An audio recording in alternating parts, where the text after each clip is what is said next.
आपकी एक आईएनजी वाली वर्ब इंग्लिश में जो काम करती है वो दिखाती है आपके किसी भी विशेषता दिखाने वाली सेंस को, यानी कि एडजेक्टिव के सेंस को। दूसरा देखिए बेटा, यही आपकी आईएनजी वाली वर्ब एक काम करती है जिसे हम नाउन कहते हैं। तीसरा, यही आपकी जो आईएनजी की वर्ब है वो एक सेंस देती है बेटा, कॉन्टिन्यूअस वाला सेंस। तो आमतौर पर ये तीन सेंस इंग्लिश में दिखाई देती है, एक एडजेक्टिव की सेंस दिखाई देती है, एक वहीं पे नाउन की सेंस दिखाई देती है, तो एक वहीं पे कॉन्टिन्यूअस का सेंस दिखाई देता है। अब आमतौर पर बच्चों ने आईएनजी का जो सेंस सीखा वो तो कॉन्टिन्यूअस वाला सेंस सीखा है, पर नाउन का, एडजेक्टिव का ये सेंस शायद वो बच्चे आज तक नहीं सीख पाए। तो आज की मेरी क्लास आप सबको यही सिखाने वाली है कि आईएनजी वाली वर्ब से हम क्या काम ले सकते हैं। चलो मैं सेंटेंस के साथ सिखाऊं तो कितना आसान रहेगा मेरे लिए। देखिए बेटा, एक बड़े बड़े गौर से फील करने की बात है। देखो कैसे, एक सेंटेंस मैंने आप सबके सामने लिखा, आई एम टीचिंग। इस सेंटेंस को बड़ी बारीकी से देखिएगा बेटा, आई एम टीचिंग। अब आप देख पा रहे होंगे कि इस सेंटेंस के अंदर मैंने एक आईएनजी वाली वर्ब को लगाया है। पहला सेंटेंस था बेटा। अब मेरे दूसरे सेंटेंस को देखिए, मैंने क्या बोला, आई के बाद मैंने बोला लव, और लव के बाद मैंने बोला टीचिंग, आई लव टीचिंग। आपने ध्यान से देखा हो तो मैंने दूसरा सेंटेंस जो लिखा है उसमें भी आपके सामने एक आईएनजी की वर्ब लगाई है। तीसरा देखते बेटा, I need a teaching job, I need a teaching job. मैंने जो तीसरा सेंटेंस लिखा है इसमें भी एक आईएनजी की वर्ब को ही लिखा है। अब यही चीज आपके दिमाग में मैं डालना चाहता हूं, क्या कि तीनों सेंटेंस में आईएनजी की वर्ब तो है, पर तीनों सेंटेंस में इसका काम बिल्कुल एक दूसरे से अलग है। इन तीनों सेंटेंस में ग्रामेटिकल ये अलग अलग तरीके का यूसेज आपको दिखाई दे रहा है। देखिए वो क्या है, मैं आपको समझाने की कोशिश करता हूं। जैसे पहले वाले सेंटेंस में आ जाइए बेटा। इस सेंटेंस में अगर ध्यान से देखेंगे तो इस वर्ब के साथ लगा आईएनजी वो साफ साफ दिखा रहा है कि काम तो चल रहा है। फिर सुनिए मैंने क्या बोला, यहां पे ये लगा आईएनजी, आपको ये दिखाई दे रहा है क्योंकि काम तो चल रहा है। इसको समझने के लिए हमें क्या देखना था, इसमें देखो एक तो ये वर्ब देखो और इसके साथ लगे इस आईएनजी को देखो। आमतौर पर यह कहा जाता है कि किसी भी काम को चलता हुआ दिखाना है तो उसमें आईएनजी लगाओ और उसके साथ एक उसको चलता दिखाने वाली कोई वर्ब लगा दो। सबसे अच्छी वर्ब जो होती है वो बी की वर्ब होती है। ये बी की वर्ब के साथ आप आईएनजी लगा के किसी भी काम को चलता हुआ दिखा सकते हैं। जैसे मैंने दिखाया, आई एम टीचिंग, मैं पढ़ा रहा हूं, they are playing, the baby is crying, the computer is shutting down. अब कितने सारे ऐसे सेंटेंसेस, जैसे किसी व्हाट्सएप पे देखना, कोई बंदा जब लिख रहा होता है तो क्या कहते हैं, is typing, is typing, be की वर्ब होती है और टाइपिंग लिखा होता है। वो आईएनजी क्या दिखा रहा है कि काम चल रहा है। पहले वाली सेंस थी। अब दूसरे वाले में आओ, देखो कैसे बेटा। अब जरा गौर से देखोगे तो लव का मतलब बहुत ज्यादा प्यार करना होता है। ये वर्ब आ गई मेरे पास, एक काम आ गया भाई, मुझे तो बहुत ज्यादा अच्छा लगता है आई लव, पर मुझे बहुत ज्यादा क्या अच्छा लगता है। अब देखो मैंने क्या कहा, आई लव, और लव के बाद मैंने यहां पे कह दिया फुटबॉल, आई लव फुटबॉल। आगे क्या कह दिया, I love my sun, I love my सन। इसको सीखने के लिए बस एक पॉइंट समझ के देखो। हमने आमतौर पर यह सीखा है कि वर्ब के बाद आने वाले उस व्यक्ति और चीज को हम उसका ऑब्जेक्ट कहते हैं। किसका ऑब्जेक्ट बेटा, उस वर्ब का ऑब्जेक्ट कहते हैं जिसके बाद वो आया है।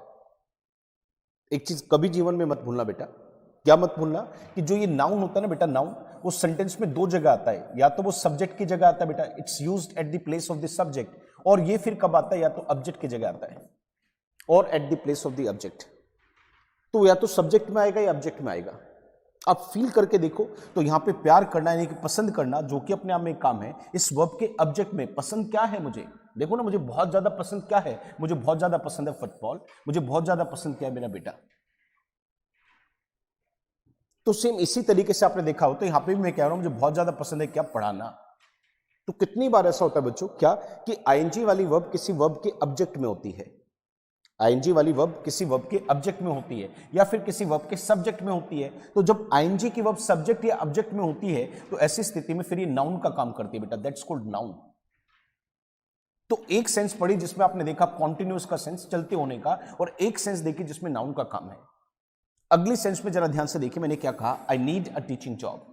अब देखो बेटा, मुझे जरूरत किसकी है, फील करके देखना बेटा, मुझे जरूरत किसकी है, जॉब की।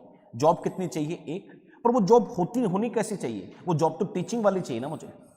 तो जॉब का टीचिंग वाला होना जॉब की विशेषता है। तो यहां पर देखिए ये आईएनजी वाली वर्ब क्या कर रही है, इस जॉब के साथ लगकर जॉब किस तरीके की हो ये आपको बता रही है। इसका मतलब वो जॉब की विशेषता आपको दिखा रही है, दैट्स कॉल्ड द एडजेक्टिव। कितना आसान है इस बात को समझना बेटा। मैं एक एग्जांपल और देता हूं, बड़े ध्यान से देखना। जैसे मैं आपके सामने एक छोटा सा सेंटेंस बनाता हूं सुनीता के बारे में। सुनीता के बारे में एक सेंटेंस देखिए क्या लिखते हैं, सुनीता इज कुकिंग। बेटा ये लास्ट एग्जांपल दूंगा, बड़े ध्यान से फील करना। मैंने कहा सुनीता इज कुकिंग, तो आप देख पा रहे होंगे यहां पर मैंने क्या किया, आईएनजी की वर्ब से इस काम को चलता हुआ दिखा दिया। अगर मैं इसकी हिंदी आपसे पूछूं तो आमतौर पर सब बच्चे इसकी हिंदी बता पा रहे होंगे क्या, कि सुनीता बना रही है। देखो ऐसे छोटे छोटे इंटरेस्टिंग टॉपिक्स के लिए मैंने कहा था इस पेज के साथ जुड़िए। और अभी जल्द हमारा एक कोर्स भी आने वाला है, स्पोकन वाला कोर्स आएगा, ग्रामर का कोर्स आएगा। अगर सच में आप अपनी इंग्लिश में कुछ जोड़ना चाहते हैं, अपनी इंग्लिश को बेहतर करना चाहते हैं, तो हमारे उन कोर्सेज से जुड़िएगा जरूर। हमारी ऐप है, ये आपको प्ले स्टोर पर मिल जाएगी, वहां से उसको डाउनलोड कीजिए और क्लासेस का आनंद लीजिए। Let's discuss the topic. क्या कहते हैं, सुनीता इज कुकिंग, तो यहां पे इसके साथ लगा कुकिंग क्या दिखा रहा है कि काम चल रहा है, तो ये होगा बेटा कॉन्टिन्यूअस सेंस। पर अगर मान लो मैं यहां पे कह दूं सुनीता हेट्स, किसी भी काम को नापसंद करे तो उसको हेट से दिखाते बेटा, सुनीता हेट्स कुकिंग। अब इस सेंटेंस में देखिए जरा ध्यान से, यहां पर भी क्या कर रहा है, आईएनजी की वर्ब तो है। अब दोनों सेंटेंस में आईएनजी की वर्ब है कुकिंग, पर दोनों का काम देखिए क्या है। यहां पर आईएनजी वाली वर्ब से मुझे ये पता चल रहा है कि काम चल रहा है। कैसे पता चला बेटा, वर्ड्स के कॉम्बिनेशन से पता चला। कुकिंग से पहला इज, और यहां पर हेट जो कि एक वर्ब है, इसका ऑब्जेक्ट। अब देखो हेट का मतलब घृणा करना, नापसंद करना, तो नापसंद क्या सुनीता को, ये वाला काम नापसंद है ना बेटा। तो किसी वर्ब के ऑब्जेक्ट में कोई चीज आएगी वो तो नाउन होगा या प्रोनाउन होगा। तो आईएनजी वाली वर्ब यहां पर किसका काम कर रही है बेटा, नाउन का काम कर रही है। नीचे की तरफ आ जाओ। अब देखो मैंने क्या किया, सुनीता, अब सेंटेंस को बड़े ध्यान से देखना मैं किस तरीके से लिखूं। सेंटेंस के फील करने का सेंस है बेटा, सुनीता लैक्स। बेटा लैक का मतलब किसी भी चीज की कमी का होना होता है। Sunita lakhs cooking skills. अब देखो सुनीता लैक्स कुकिंग स्किल्स, इसका मतलब क्या, सुनीता के पास कैसे स्किल्स नहीं है। जरा फील करके देखिए यहां पर, ये जो कुकिंग शब्द है और ये स्किल्स वर्ड है, दोनों का कॉम्बिनेशन समझने की कोशिश करें। भाई कमी किस चीज की, स्किल्स की ना, पर वो स्किल्स कैसी है, वो स्किल्स है कुकिंग वाली। तो यही आईएनजी वाली वर्ब क्या कर रही है, विशेषता दिखा रही है। इसे हम कहते हैं विशेषता दिखाने वाला वर्ड, एडजेक्टिव। ये मैं उम्मीद करता हूं आपको समझ में आ रहा होगा बेटा। तभी तो आप मार्केट से जाते तो लाफिंग बुद्धा लेके आते हो, लाफिंग बुद्धा, तो बुद्धा कौन से वाला, लाफिंग वाला। तो लाफिंग का मतलब क्या है, वहां पर वो बुद्धा की पहचान है। बुद्धा तो बहुत सारे आते हैं बेटा, एक मौन की अवस्था वाला आता है, एक हंसता हुआ आता है। तो लाफिंग क्यों कहा आपने, सोचिए वो द बर्निंग ट्रेन क्यों कहते हैं, द बर्निंग ट्रेन क्यों कहते हो, ट्रेन कौन सी वाली, जलती हुई ट्रेन। जरा फील करो इस बात को। आपने देखा होगा तो हम कहते हैं स्विमिंग कॉस्ट्यूम, रनिंग शूज। आप फील करो इन बातों को बेटा। आपकी इंग्लिश आपके आसपास घूम रही है, बस आपके सचेत होने की जरूरत है। इट नीड्स योर अंडरस्टैंडिंग, ये आपकी समझ मांगता है। तो इसके लिए मैं कहता हूं कि बात अपने दिमाग को खोलिए और इन क्लासेस को देखकर अपनी इंग्लिश में जोड़िए। आप देखो अपने परिवार वालों को दिखाओ, पर दिखाओ। एक बात और लास्ट में देखो, इनके नाम को पूछ ले जाता है पेपर में। आपके घर में जो बच्चे उनको पता होना चाहिए इनको नाम क्या देते हैं। तो छोटा सा एग्जांपल देखिएगा बड़े ध्यान से। यहां पर जब कभी भी एक वर्ब आईएनजी लग के या तो काम को चलता हुआ दिखाए, यानी कि या तो कॉन्टिन्यूअस का सेंस दिखाए, या फिर किसी की विशेषता दिखाए, तो ऐसी स्थिति में इस आईएनजी वाली वर्ब का जो नाम होता है ना बेटा, उसको बोलते हैं हम क्या, प्रेजेंट पार्टिसिपल। Present participle. अगर आईएनजी वाली वर्ब या तो काम को चलता हुआ दिखाए या किसी की विशेषता दिखाए, तो that's why it's called present participle. पर वहीं पर अगर आपकी आईएनजी वाली वर्ब एक नाउन का काम अगर करेगी, अगर ये एक नाउन का काम करेगी, तो ऐसी स्थिति में इसको फिर बुलाते हैं हम जेरेंड। फिर इसको हम जेरेंड बुलाते हैं। तो आईएनजी वाली वर्ब के अगर कोई आपसे पूछे नाम क्या है, तो कहना या तो इसको जेरेंड कहते हैं या फिर इसको कहते हैं प्रेजेंट पार्टिसिपल।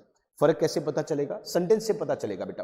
काम चलता दिखा, किसी की विशेषता दिखी तो प्रेजेंट पार्टिसिपल, और वहीं पर किसी नाउन का काम करा दिया तो उसको जेरेंड कह दिया। उम्मीद करता हूं बेटा आज की मेरी 5 से 7 मिनट आपके बहुत काम आई होगी। आप पढ़ते रहो और इन अच्छी चीजों को अपने परिवार के लोगों को भी दिखाओ, उनकी भी भाषा अच्छी होगी। लैंग्वेज सीखना अपने आप में एक जरूरत की चीज होती है। कहते हैं ना, भाषा आपके व्यक्तित्व की पहचान है। मैं दोबारा से कहता हूं, हमारे आने वाले बैचेस के लिए आप चाहो तो हमारी ऐप को भी डाउनलोड कर सकते हैं, वहां से भी इन क्लासेस को देख पाएंगे। सभी का दोबारा से धन्यवाद आपको मुझे देखने के लिए। Thank you, thanks a lot. अगली वीडियो के लिए फिर मिलेंगे। अपने पेज से और अपने चैनल से जुड़े रहिएगा। धन्यवाद, थैंक यू।